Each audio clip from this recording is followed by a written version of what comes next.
Bonsoir à toutes, à tous et à tous. Alors, je suis Martin Blais, titulaire de la chaire de recherche sur la diversité sexuelle et la pluralité des genres de l'UQAM. Il me fait plaisir ce soir de recevoir Jannick Bassin-Charlebois, une collègue du département de sociologie, membre de l'Institut de recherche et d'études féministes, aussi du réseau francophone de recherche sur l'intersexuation. Pardon. Jannick se spécialise dans les études critiques intersexes et a publié quand même un corpus intéressant et grandissant sur la question. Donc, je ne vais pas vous présenter le contenu de la conférence. Je vais laisser Jannick le faire, mais je veux te remercier d'avoir accepté notre invitation. Alors, vraiment, merci beaucoup. Et je pense que nous allons c'est tout écouter avec grande attention. Merci. Merci beaucoup, Martin. Merci à tout le monde. Merci donc à la chaire de cette invitation-là. Ça m'a fait plaisir donc d'offrir une conférence. J'aime pouvoir par état de où est-ce que j'en suis rendue avec mes propres recherches. Donc, c'est ça, cette présentation-ci va se concentrer sur des dynamiques d'injustice épistémique plus récentes dans les rapports entre professionnels médicaux et activistes intersexes. C'est une présentation donc qui aborde certains aspects qui ne se prétendent pas donc exhaustifs. Je vais plus mettre en lumière certaines dynamiques. Je vous dis d'office rapidement, alors j'ai pas eu l'occasion, la chance de peaufiner la présentation autant que je l'aurais souhaité.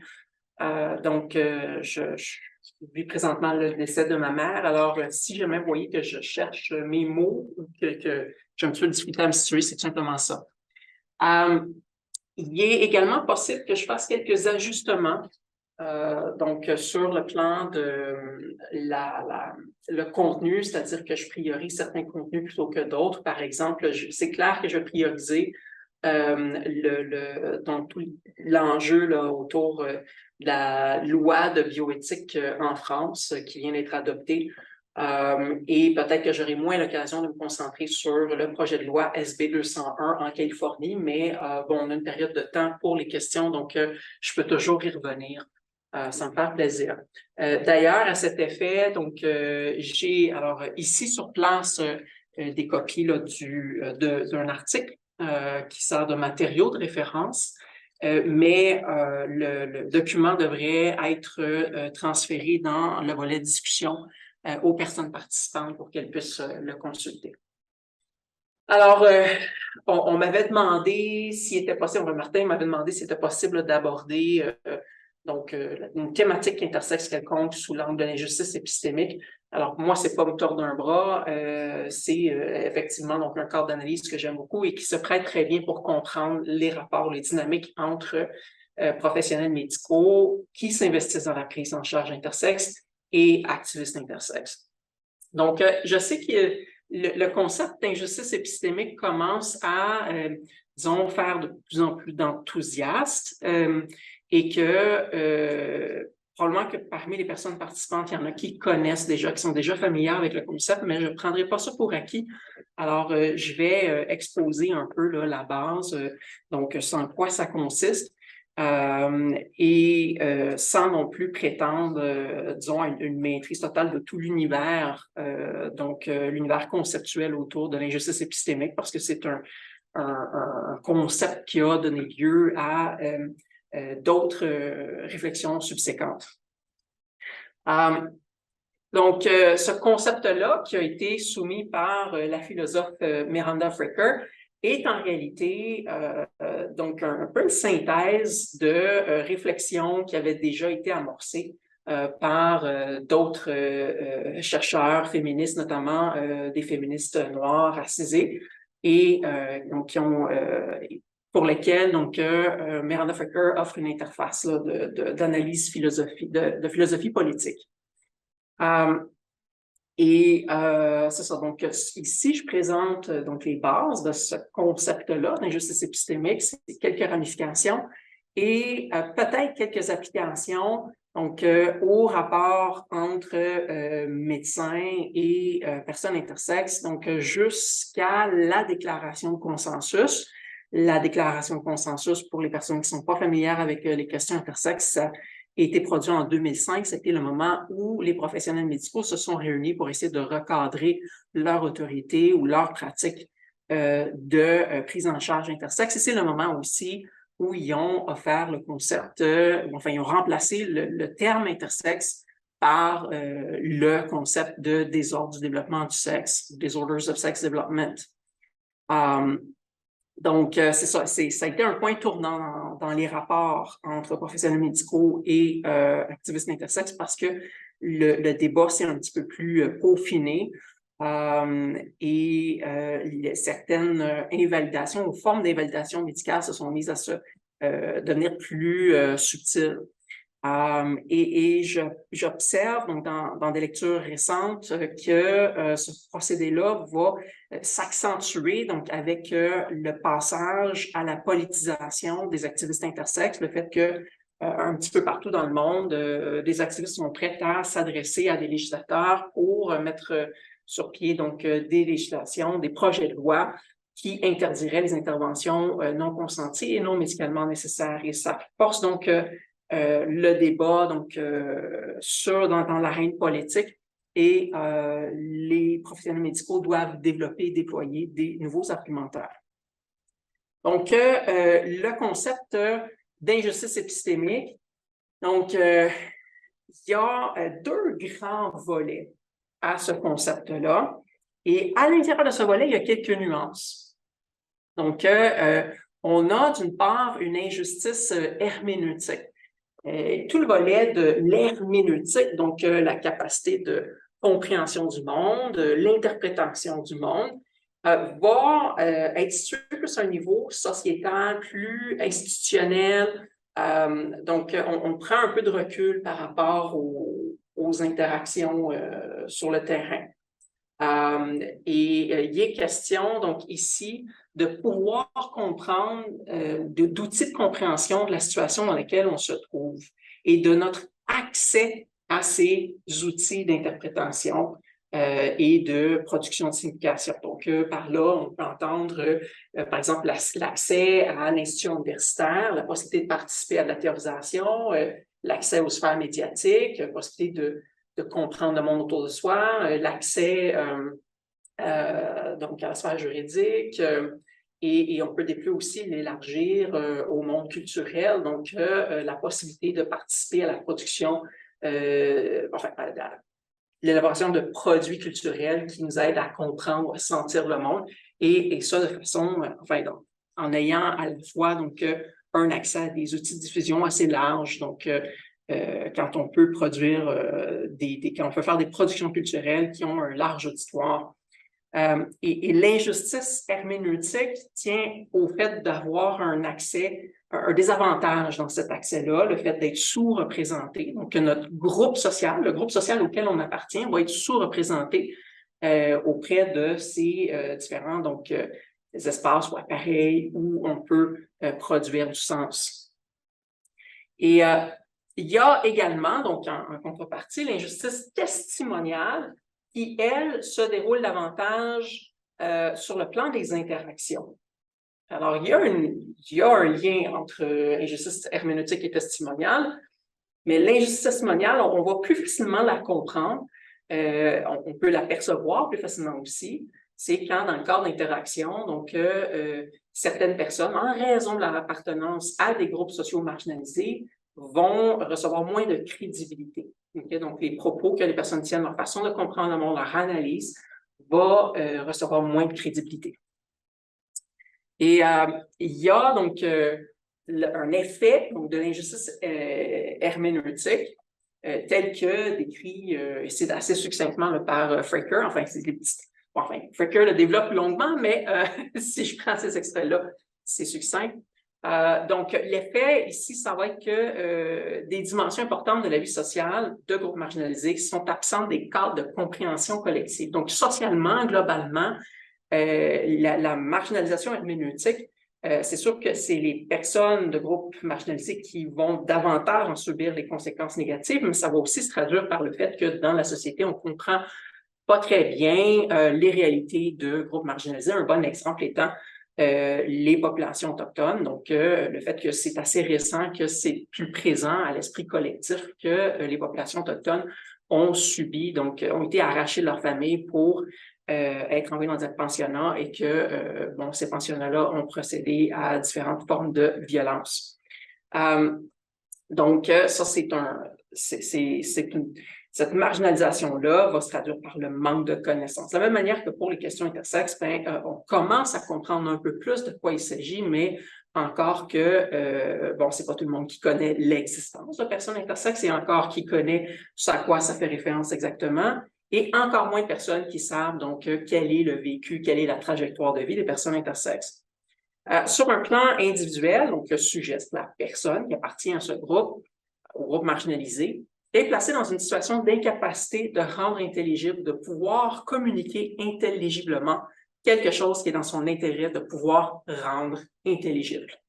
Donc, si par exemple, et il me semble que c'est un des exemples que Fricker mobilise, alors c'est pas super frais, donc peut-être qu'il y a des petites différences, mais si, par exemple, on a une femme qui travaille dans un milieu où elle subit beaucoup de harcèlement sexuel, à une époque où il n'y a pas le concept d'harcèlement sexuel, quand même assez récent, le concept, et qui auparavant était plus diminué ou réduit à une simple question de compliment ou de flirt, eh bien, la personne, elle peut se sentir très mal à l'aise, pas en sécurité, agressée, mais sans se sentir de légitimité à le comprendre ou à le subir comme agression. Et elle arrivera difficilement à faire comprendre aussi. Donc, ce qui se passe, c'est si, donc, par exemple, cette personne quitte son emploi pour ces raisons-là, ça va être difficile de réclamer donc des assurances ou de la protection. Donc, suite à cette expérience, donc elle n'est pas comprise. Et l'objectification épistémique, donc c'est un peu plus proactif comme dynamique, c'est lorsque on s'intéresse pas du tout à la parole, aux perspectives de certains sujets sociaux, mais qu'on va les prendre comme simples matériaux sur lesquels on peut donc profiter du sens ou extraire des connaissances pour différentes théories ou différentes explorations, disons, artistiques. L'injustice testimoniale, donc Fricker va la décrire comme étant lorsque des préjugés incitent un auditeur, à attribuer un degré de crédibilité moindre aux paroles d'un locuteur. Donc, en raison ici de préjugés. Et il y a un mécanisme qui peut survenir, c'est-à-dire que souvent, les personnes qui subissent des préjugés, donc en raison de leur appartenance à un groupe marginalisé, vont aussi donc subir une marginalisation herméneutique, c'est-à-dire que les personnes ne connaissent pas tout à fait bien les réalités propres à son groupe social, et ainsi, quand elles essayent de parler de ces réalités-là, les rendre audibles et intelligibles, la propension à ne pas attribuer de crédibilité va s'accentuer. Et ça va aussi venir à alimenter donc le fait qu'on accorde moins de crédibilité parce qu'on estime que ce que la personne émet n'est pas audible, n'est pas intelligible. Historiquement, donc dans la prise en charge intersexe, donc l'injustice herméneutique, on y est au cœur, c'est-à-dire que on n'a pas préalablement pris connaissance des volontés des personnes intersexes pour mettre en place une prise en charge. On a simplement plaqué donc des priorités qui étaient propres aux professionnels médicaux. On a donc aussi ce long historique depuis le 19e siècle, même à la fin du 18e siècle, où on est intéressé par les personnes qu'on qualifiait autrefois d'hermaphrodites et qu'on était en quête d'hermaphrodites pour essayer de disons, dénouer là, le sens ou l'origine ultime là, du sexe. Donc, les personnes intersexes étaient comme un objet de fascination, une espèce de graal du sexe. Et bon, dans le traitement, dans la prise en charge, on a tout un rapport là, à la photographie, le fait qu'il y ait beaucoup d'examens, de mise à nu, de dépersonnalisation, donc le fait qu'on parle de soi, devant soi, donc à la troisième personne, on parle de nos organes génitaux, de notre apparence sans se faire adresser la parole. Et bon, ça c'est, disons, une donne plus récente, donc comment l'intersexuation a été rapidement mobilisée pour développer des théories sur le genre, étant du côté médical que féministe, sans s'intéresser aux conditions de vie des personnes intersexes. Alors, j'avertis tout de suite, l'image qui s'en vient, la diapo qui s'en vient est plus lourde. C'est une diapo, on n'aime pas trop présenter ce type de diapo-là comme personne intersexe, mais j'estime que par moment, c'est pertinent de le faire parce que sinon, on se retrouve un peu être seul à être au courant de cette violence-là. Et c'est dur pour les personnes d'avoir une prise là-dessus. Donc, il s'agit de photographies, donc d'exemples de photographies, donc comment les photographies vont dépersonnaliser. Avec deux citations ici. Donc, une citation de Ellis, qui a été une des premières personnes à s'intéresser à comment donc l'intersexuation nous aide à comprendre le genre.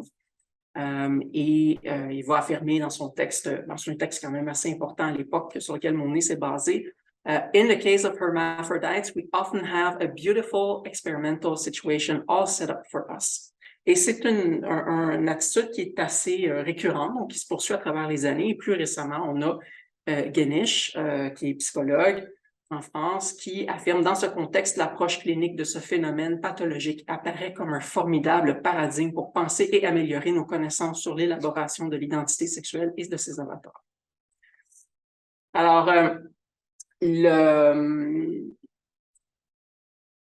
ça, du côté des interactions, alors j'hésite un peu à passer. Peut-être que je vais passer par-dessus cette diapo-là ou la regarder plus en diagonale.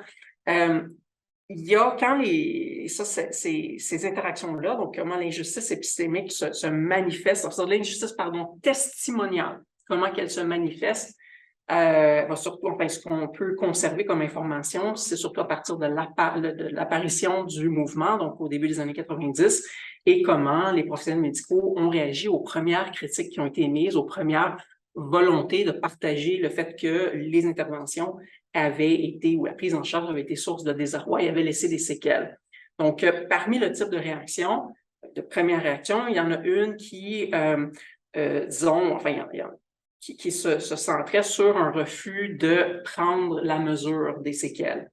Et par exemple, on pouvait dire aux personnes qu'en réalité, elles comprenaient mal l'origine de la diminution de leur capacité sexuelle, de leur sensibilité sexuelle ou de leur anorgasmie, et dire, vous savez, les femmes, on sait, de toute façon, ont des blocages psychologiques.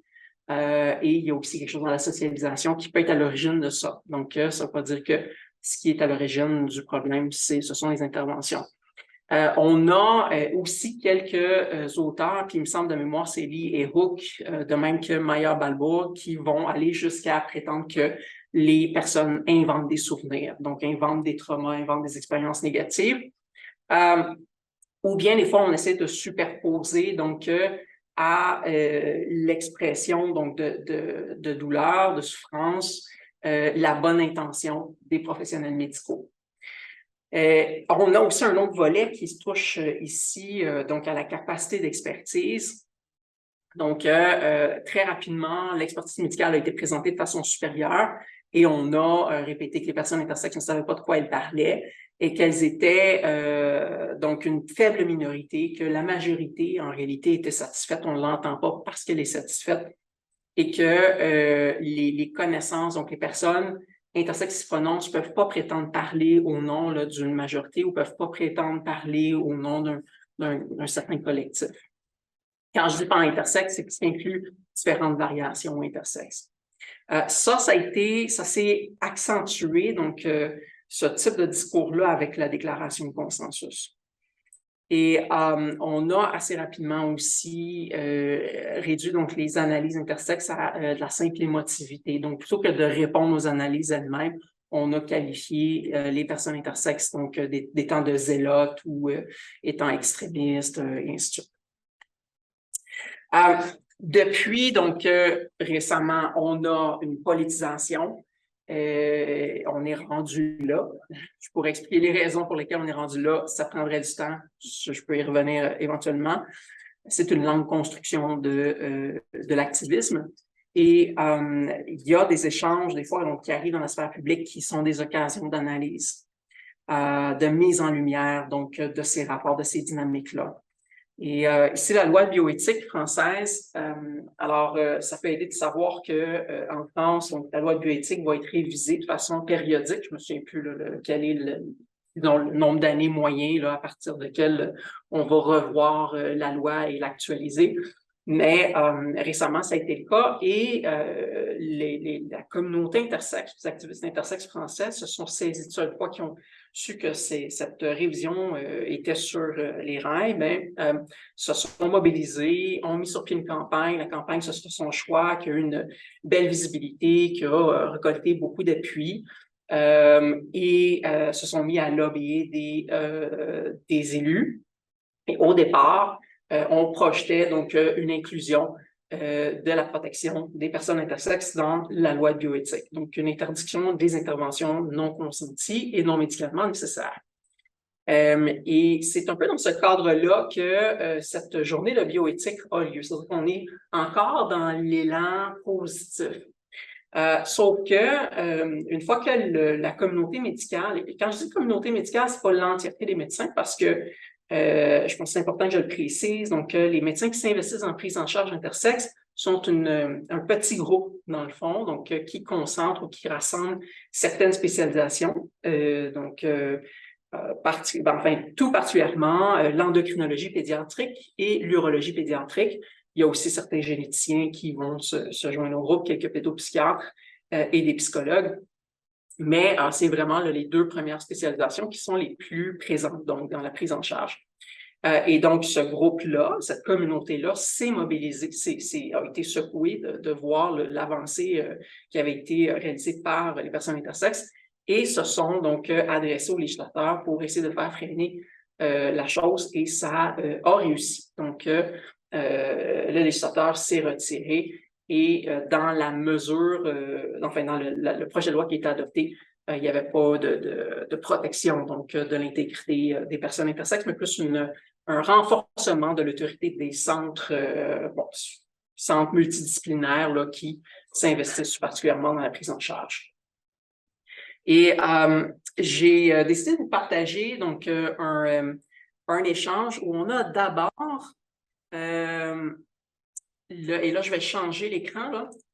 On a d'abord le témoignage donc d'une personne intersexe anonyme, donc on ne la voit pas.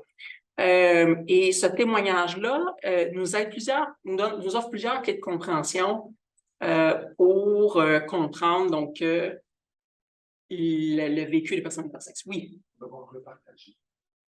Oui, c'est vrai, merci. Excellent. Je m'alignais pour ne pas partager. Et voilà. On va y arriver. Et là, j'espère qu'il n'y aura pas un paquet de publicité. Ça, c'est le défi. Bon. Et j'espère que le son va être assez élevé. Donc, on fera un retour là-dessus. C'est la représentante du CIA, s'il vous plaît. Je vous remercie beaucoup. Deux petits éléments préalables. Je suis très émue, donc il se pourrait que je me mette à pleurer à un moment. Je vais essayer de pas... Je sais que ce ne soit pas le cas. Et puis par ailleurs, je vais aussi un peu lire parce que ça me permet d'être un peu plus factuel, là où parfois être moins emportée par mes émotions. En complément de ce qui a été donc présenté par Michel Raj, je voudrais insister sur quelques éléments. D'abord, quelques éléments sur ma personne et pour compléter, on va dire un peu plus personnellement des choses qui ont été énoncées sur le plan sociologique et historique. Moi, j'ai connu ici, en France, ce qu'il y avait de mieux, et on me le disait. C'est-à-dire que j'ai été prise en charge, ici à Paris, à l'hôpital Necker, par une ponte. On me disait que j'avais de la chance d'avoir été opérée par elle. On me disait qu'il n'y avait pas meilleur qu'elle. On me disait qu'elle avait fait un travail formidable. Je l'ai cru, très longtemps. Et je ne comprenais pas pourquoi autour de moi, ça pouvait susciter autant de chagrin et de questionnement, puisqu'a priori, j'avais eu autant de chance.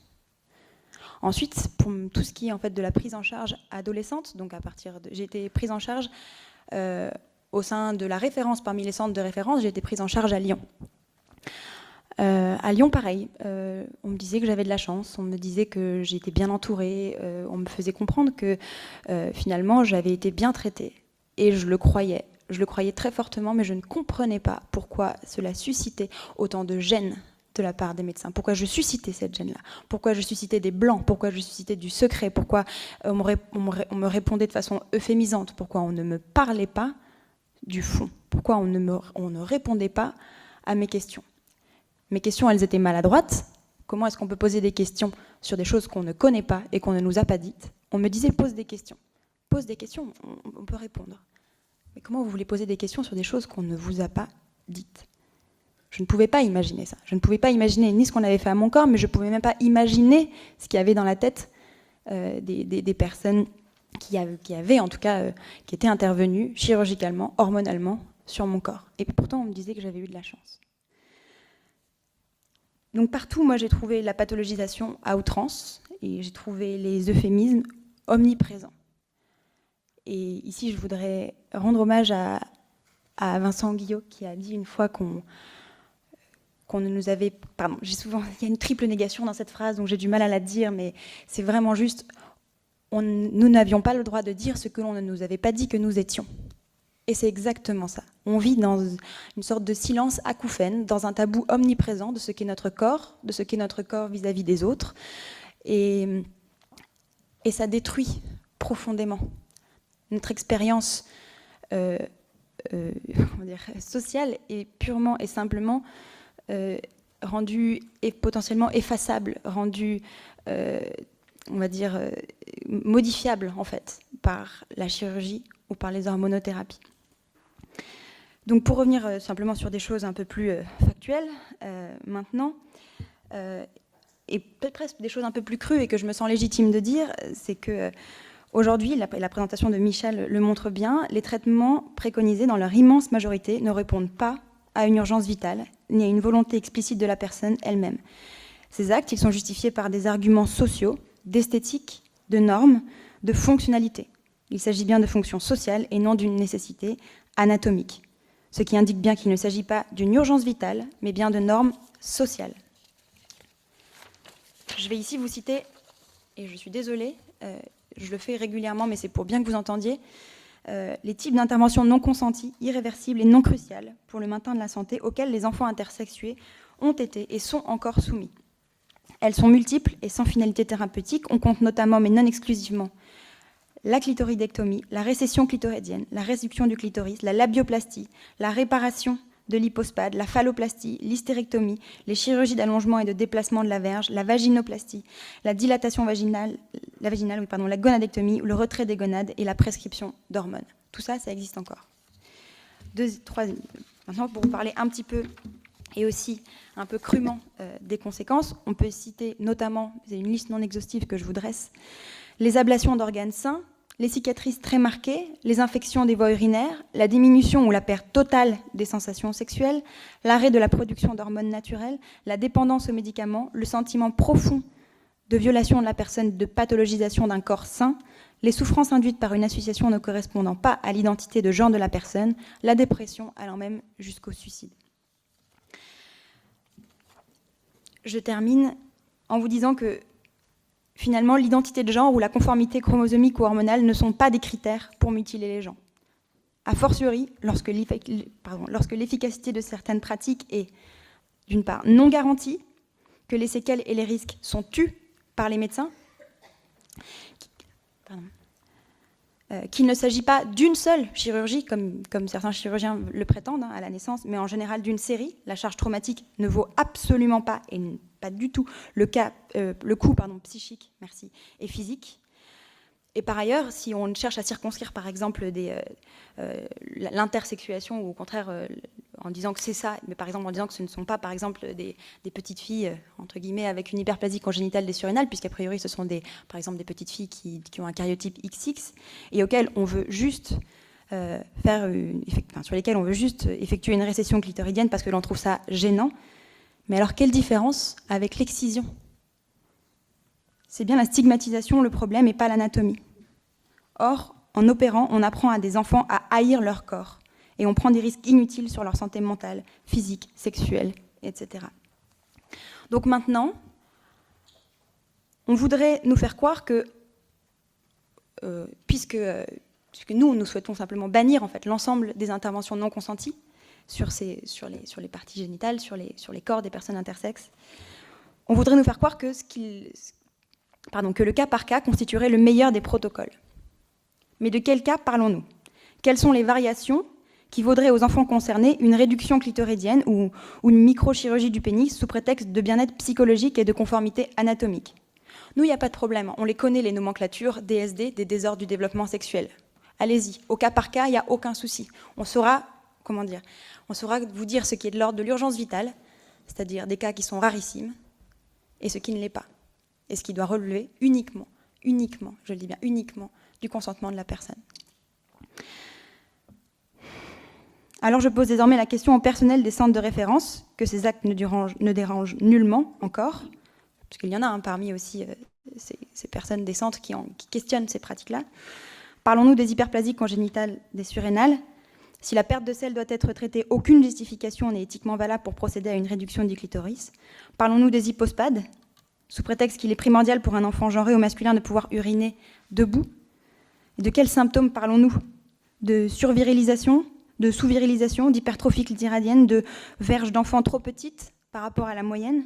Allez-y, sans problème. La liste des interventions nécessaires sur les parties génitales des personnes concernées par une variation du développement sexuel se réduit à quelques cas rarissimes.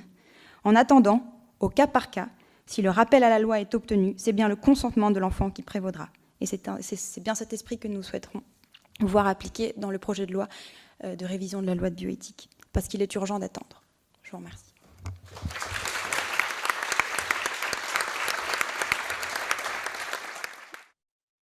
Nous allons enchaîner avec le docteur Blaise Mera qui va nous parler de ce fameux... Je pensais que ça arrêtait les deux en même temps.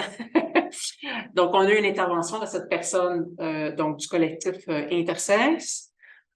J'ai une autre intervention, donc une réaction. Il y a eu des réactions de professionnels médicaux dans la salle. Donc, je dis professionnels médicaux parce que ça peut inclure des personnes qui n'ont pas une formation classique en médecine, telle que la psychologie, mais qui se sont joints à une équipe médicale et donc qui, avec le temps, ont développé une espèce de symbiose avec le milieu médical. Donc, parmi les personnes qui ont réagi, il y a une personne ici, c'est ça, du nom de Karine Guéniche, donc la même personne dont j'avais présenté la citation, qui est psychologue et qui fait partie, donc qui s'investit dans la prise en charge depuis plusieurs années. Je pense que c'est très utile donc de voir quel type de propos peuvent être tenus donc dans une réaction à une prise de parole intersexe. Je vous avertis d'avance, vers la fin, il y a une altercation entre elle et il y a une personne activiste de longue date dans le milieu qui, par moment, peut, disons, péter un plomb. Je vous avertis comme ça, vous le saurez, vous ne serez pas sous le choc. Mais voilà, je vous invite tous à vous concentrer donc sur la réception de cette psychologue aux témoignages et aux propos donc, des personnes intersexes qui font partie ou qui sont représentées là, au sein du panel. Merci beaucoup. Et il y avait une dame en rose qui voulait poser une question. Alors, Karine Guéniche, hôpital Necker enfants malades. Oh. Je m'inscris dans... Oui, le partage, hein? Oui. Merci. On va y arriver. C'est bon. Des personnes concernées pour prendre la parole. Voilà. Merci beaucoup. Et il y avait une dame en rose qui voulait poser une question. Alors, Karine Guéniche, hôpital Necker enfants malades. Je m'inscris dans la lignée du professeur Rapaport avec lequel j'ai travaillé. Et je suis actuellement en activité à Necker, donc en endocrinologie et gynécologie pédiatrique avec le professeur Pollack. par ailleurs enseignante-chercheur à l'université, psychologue et psychanalyste. J'ai une vingtaine d'années d'expérience auprès des enfants et de leurs parents qui présentent un souci similaire à ceux dont on discute aujourd'hui. J'ai évidemment beaucoup de choses à dire puisque ça fait 20 ans que je travaille sur ce champ-là, comme un certain nombre d'entre vous le savez. On s'est d'ailleurs déjà rencontrés. Ce que j'aimerais pouvoir dire de façon un peu ciblée, c'est que voilà, nous sommes des équipes thérapeutiques qui accompagnons ces familles en très grande souffrance. Il n'y a pas, à mon avis, une problématique, un souci à la naissance qui soit aussi vertigineux que celui dont on parle aujourd'hui, précisément parce que ça vient toucher la problématique identitaire, qui, je crois, est centrale dans ces questions. Pour autant, c'est très compliqué pour moi, lorsque j'écoute les différents exposés, de ne pas penser aux familles, aux parents, c'est-à-dire au père, à la mère, à l'enfant, d'une part, mais aussi à tous les experts avec lesquels je travaille et dont je suis aussi, sans me revendiquer avec une étiquette d'experte à proprement parler, mais pour autant une protagoniste comme mes collègues associés à la prise en charge de ces enfants, du père et de la mère. Et lorsque j'entends ces exposés, dont je vous remercie par ailleurs, j'ai le sentiment que les paroles que vous énoncez sont des paroles qui se situent d'un point de vue de Sirius, c'est-à-dire d'un point de vue qui viendrait chapeauter l'ensemble des éprouvés, des vécus, des expériences intimes des uns et des autres, et aussi des protagonistes engagés dans le soin. Et la question qui me venait, c'est, entre autres, j'en ai beaucoup, mais on n'a pas vraiment le temps, et j'espère qu'on pourra prolonger en effet ces débats, de quelle place, en fait, lorsque vous parlez, de quelle place? C'est-à-dire, est-ce que vous parlez au nom d'un père, d'une mère, d'un enfant, d'un endocrinologue, d'un chirurgien, etc. Je sais que vous avez vécu une expérience. Je pense que c'est la représentante du collectif intersexualier qui voudrait prendre la parole. Juste, je termine. Je sais que vous avez On n'a vécu que une 2 expérience. minutes. J'ai rencontré à peu près 200 familles depuis que je les accompagne. Ça fait 20 ans. Seulement, moi j'en ai rencontré des milliers et des milliers. J'accompagne des parents. J'ai encore été appelé cette semaine. Non mais je n'ai pas envie d'être agressée. Alors c'est Vincent Guillot. Évidemment, la façon dont vous nous présentez aux parents, ils sont terrorisés, évidemment, mais nous, quand on les rencontre, on les rassure, ils ne sont pas terrorisés. Et on parle aussi du point de vue des parents. Et on est aussi des parents. Alors, je pense que notre représentant du collectif intersexualier va répondre à cette question. Et pour que la deuxième table ronde puisse continuer, elle va nous répondre de manière très ciblée. Non, on n'a pas le temps, madame. Il est 11h30. Nous devons. Je voudrais juste terminer. Nous avons compris ce que vous avez dit. Non. Oui. Quand moi je parle calmement. Je n'ai pas envie qu'on m'agresse. J'ai donné la parole à notre représentante du collectif intersexualier. Est-ce que j'ai été agressive Elle une va seule fois? répondre. Elle va répondre. Est-ce que j'ai été agressive une seule fois? seule fois? Dont je parle, je viens de me faire agresser. Est-ce qu'on peut interrompre ce dialogue comme ça direct? Merci. Bon. Alors, je vais cesser le partage. Revenir à la diapo. Normalement, dans le cadre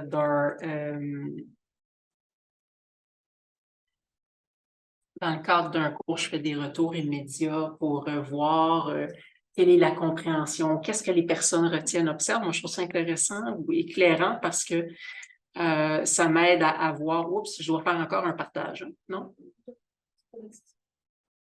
OK. Mais bon, je réserverai ça au retour. Donc, bon, il y a une tension, évidemment. Des fois, on peut s'exprimer de façon calme, mais il y a aussi tout un historique d'invalidation de la parole intersexe qui fait en sorte que c'est facile pour beaucoup de personnes intersexes à un moment donné de, disons, comme on dit si bien, de péter un plomb. Si on applique ça, si on transpose, donc on revient au concept d'injustice épistémique de Miranda Fricker, on peut faire des observations pour les deux volets. Sur le plan de l'injustice herméneutique, si on se replonge donc dans le témoignage de la première personne, enfin la personne intersexe, il y a ce partage du fait d'avoir manqué d'informations, d'avoir sa compréhension de sa situation, elle est très orientée par qu'est-ce que les médecins lui livrent comme intervention, comme discours, donc un discours pathologisant, un discours aussi où on va insister sur le fait qu'elle est chanceuse. Donc, il y a un travail d'orientation, de fabrication de la perception et de l'interprétation du monde de la personne intersexe. Et je pense qu'on peut aussi l'élargir à d'autres personnes parce que c'est une dynamique que j'observe ailleurs, mais on la voit ici à l'œuvre dans le témoignage de la personne. On peut très bien mettre en doute le fait que ce serait uniquement cette personne-là qui aurait eu cette expérience. La personne a accès à des euphémismes, des malaises, et même si on invite à poser des questions, quand on offre très peu d'informations et que ces informations sont très dirigées et qu'il y a des malaises et des euphémismes sur le fond des choses, ça devient difficile de poser des questions sur ce fond-là. Il y a une observation que je peux produire, moi, compte tenu des connaissances que j'ai sur l'évolution de la prise en charge, de mes lectures de la prise en charge, enfin des lectures de textes, de nombreux textes médicaux, c'est que la déclaration de consensus correspond, c'est un point tournant, c'est un point pivot où il y a certains aspects des pratiques qui se poursuivent, mais d'autres qui se modifient un peu, et notamment la question du secret. Donc, c'est une des choses, les seuls aspects qui sont récusés par les professionnels médicaux. On se dit, OK, la pratique du secret, c'est-à-dire l'injonction au secret, donc qui était communiquée par des professionnels médicaux aux parents, ça ne devrait pas avoir lieu d'être. On devrait plutôt donner des informations à l'enfant. Maintenant, ça ne veut pas dire qu'il y a absence de secret aujourd'hui parce que tout dépend de la façon dont on présente les choses. Puis si on laisse aux parents cette initiative-là, si les parents n'ont pas tous le même confort, même degré de confort ou même degré de familiarité avec la thématique. Mais on a créé un contexte, on est passé du secret à la saturation. Ou à un environnement contrôlé. Et cet environnement contrôlé, lui s'observe non pas par l'invitation à donner un peu plus d'informations aux personnes, aux enfants intersexes, mais également par le fait que dans la déclaration de consensus, on va encourager fortement les collègues à s'investir dans des groupes de patients ou à participer à la formation, à la mise sur pied de groupes de patients. Et à s'assurer que ces groupes-là ne deviennent pas trop critiques. Donc, si on s'appuie sur une des références de la déclaration de consensus, qui s'appuie donc sur une expérience d'un fondateur ou un pionnier là-dessus en Australie, Gary Warren. Donc, on travaille un isolement des personnes intersexes, des communautés, en disant ou en affirmant que les communautés, ce ne sont pas vraiment des personnes qui ont des désordres du développement du sexe, mais c'est autre chose. C'est des identités queer, des identités de genre, autres, et que là, on ne parle pas de l'intersexuation, ça n'a pas rapport avec la prise en charge intersexe, avec des termes nouveaux, prise en charge DSD. Et on va donc s'appliquer à offrir un cadre d'interprétation pathologisant qui oscille entre le pathologisant et le normalisateur. Donc, on essaie de rassurer en disant, mais t'inquiète, t'es une petite fille, t'es une fille normale, c'est juste que t'as cette petite, t'as cette différence-là ou t'as ce désordre-là, cette condition, puis en même temps, mais la personne grandit avec certaines incohérences dans ce discours-là. On voit aussi avec les témoignages de la personne, le fait qu'on y répète qu'elle est chanceuse, d'avoir une ponte comme chirurgienne, comment ça peut orienter donc la façon de comprendre son expérience. On communique clairement comment elle devrait comprendre son expérience. Et du côté de l'injustice testimoniale, on le perçoit donc, dans cette interaction-là, donc l'intervention de Genich, donc où il y a un travail immédiat de positionnement d'autorité. Et ça survient plus clairement depuis la politisation. Ça le faisait avant, mais dans le discours médiatique, les médecins vont souvent être parmi leurs procédés rhétoriques, ça va être de se positionner comme sachant plus. Ici, donc, ce qu'il y a quand même de particulier dans le discours de Guenich, c'est qu'elle insiste beaucoup sur cette autorité-là, tout en ayant un petit malaise à l'égard de cette instance-là. Puis il y a une espèce d'aller-retour en, je me réclame pas expert à proprement dit, mais bon, tout le restant est une réclamation d'expert à proprement dit. Probablement parce que c'est une façon de se prémunir contre le fait que ça paraît moins bien d'affirmer une telle domination épistémique. Et il y a aussi un procédé très clair d'insistance sur le fait que les médecins sont membres d'une communauté d'experts. Du côté intersexe, on refuse donc une autorité et on procède par réduction à l'expérience personnelle. Donc, vous aurez peut-être remarqué, comme on dit, vous avez une expérience. Donc, on refuse tout lien, toute production de dénominateur commun. Alors que la personne qui vient témoigner, elle fait partie d'un réseau, un réseau où les expériences sont partagées, où on tisse des liens communs. Donc, réduction à l'expérience personnelle, refus d'une capacité de compréhension globale, donc qui s'applique à d'autres situations que la sienne et plusieurs variations intersexes, et donc refus de la collectivisation.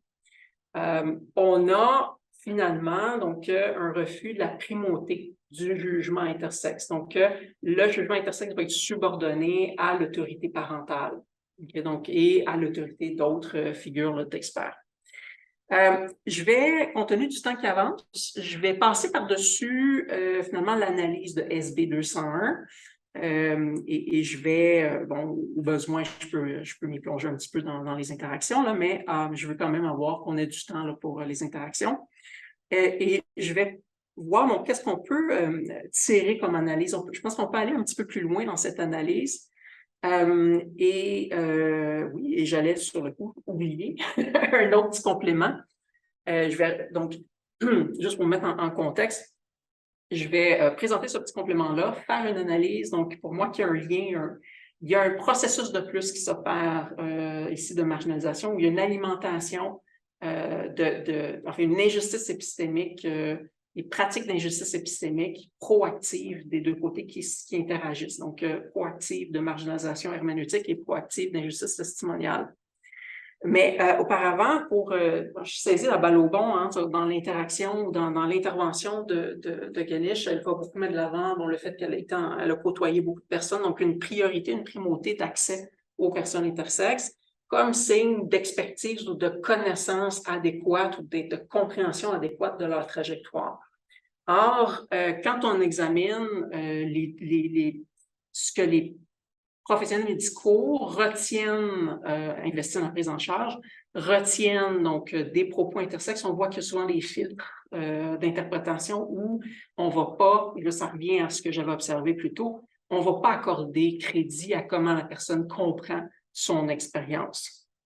Et j'ai un exemple de ça ici, qui date d'un article de 2008 avec un collectif, donc, où elle va rassembler donc, des témoignages de personnes intersexes, y compris de personnes qui ont subi donc, la vaginoplastie dans l'enfance et qui ont subi des dilatations régulières, parce qu'il faut, quand on crée une cavité vaginale, il faut qu'il y ait des dilatations régulières pour que la cavité ne se referme pas. Et cette dilatation-là était souvent effectuée par un des parents et le plus souvent la mère. Et c'est une pratique, du moins cet exercice-là de dilatation est très souffrant. Donc, et là, pour faire exprès, je vais commencer avec le parfois. Parfois, certaines se souviennent de scènes traumatiques de leur petite enfance où la passivité s'associe à un imaginaire, c'est moi qui mets en gras, là, un imaginaire sexuel violent et cru. En témoigne l'émergence dans l'après-coup de ce fantasme de viol réalisé avec la complicité d'une mère éplorée. C'est sûr, une petite fille de 3 ans l'a amenée chez le gynécologue, toute nue, sur un drap en papier avec des bougies de pénétration, de dilatation, des gants de pénétration. Je suis en train de pleurer. Ma mère qui me tient, tout ça. Je me dis que pour elle, ça a dû être douloureux. Donc, si on voit l'opération ici, on réduit, on renvoie à l'imaginaire la personne. Donc, on écarte toute possibilité que le geste lui-même était un geste d'agression sexuelle.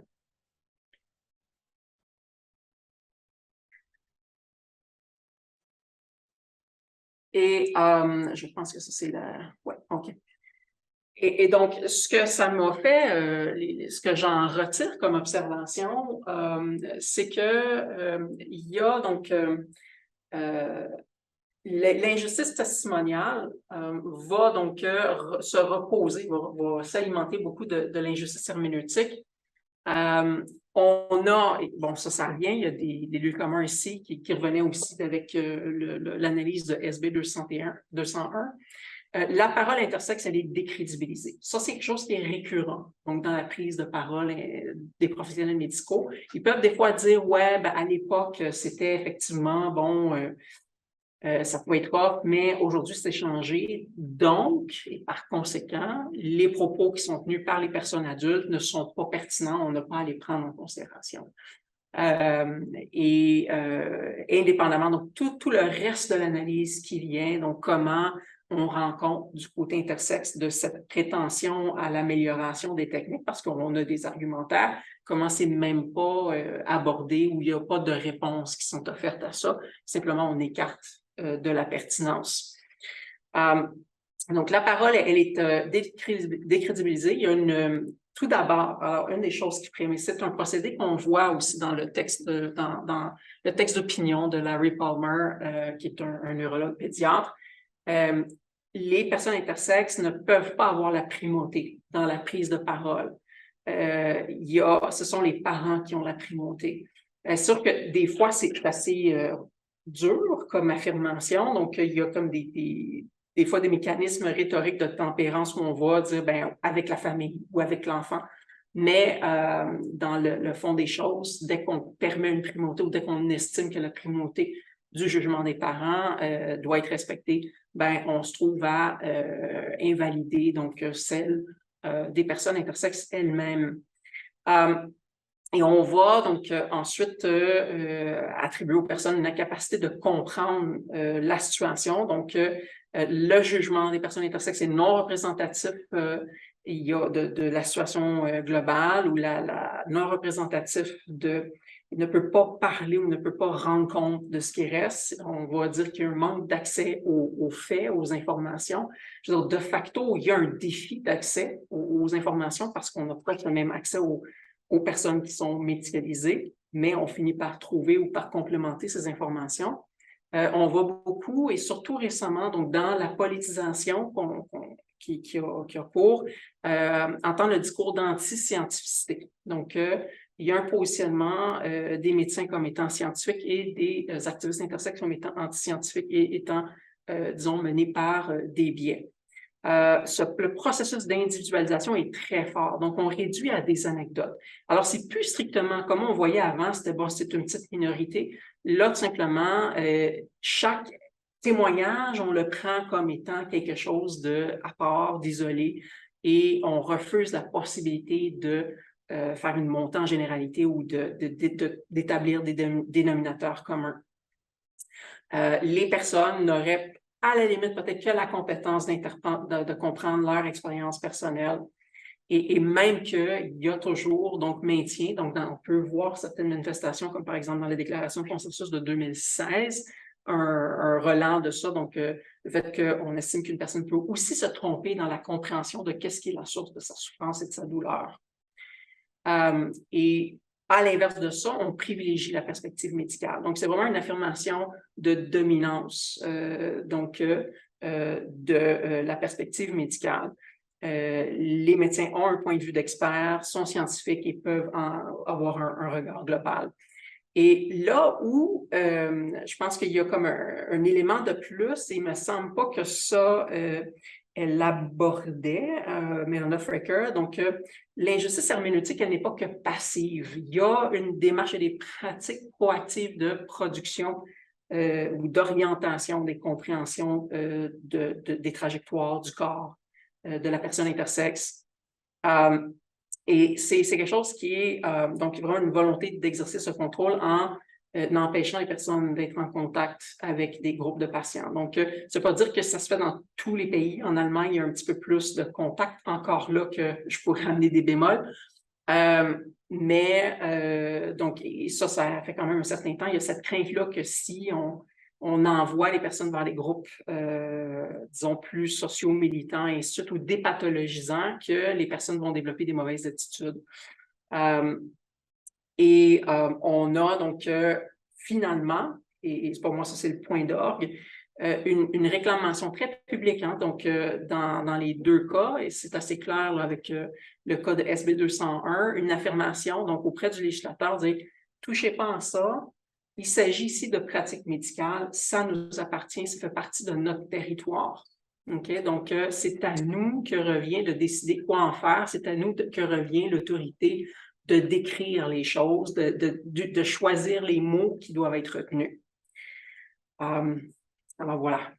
Donc, c'est tout un processus hein, donc, on met en valeur l'autorité médicale, il y a une affirmation d'exclusivité, puis parallèlement, donc, on réduit à plusieurs couches. Donc, c'est comme ça un travail de sape progressif de la pertinence, de la légitimité, de la compréhension que les personnes intersexes ont de leur situation, du niveau collectif jusqu'au niveau individuel. Alors, je vous remercie beaucoup pour votre attention, pour votre intérêt pour le sujet.